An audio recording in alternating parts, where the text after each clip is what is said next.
係 Suki 啊，今日同大家介紹嘅咧就係太平村微保地價嘅公屋。我哋嚟單位啦，我哋四周圍望下先。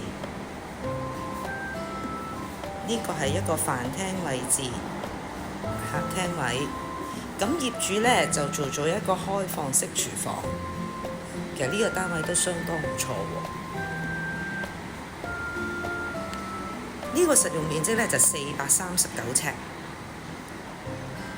我哋入去洗手間呢邊睇下先。業主就將個洗手間做咗呢一個乾濕分離。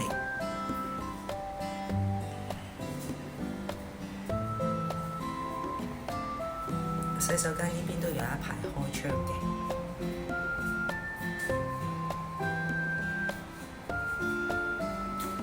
我哋入去睡房呢邊望下。呢間睡房都相當寬敞。而家業主呢一個床呢，大概係有5尺左近嘅床。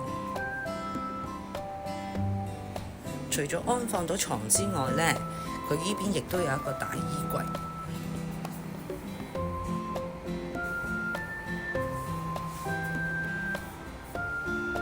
好，我哋過隔離房望下咯。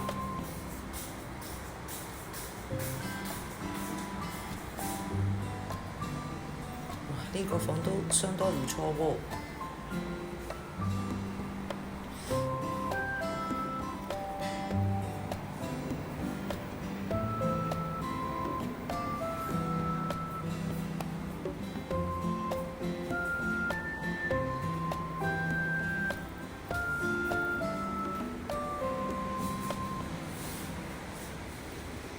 如果大家對單位有興趣，想實地上嚟考察嘅話呢，可以隨時聯絡我㗎。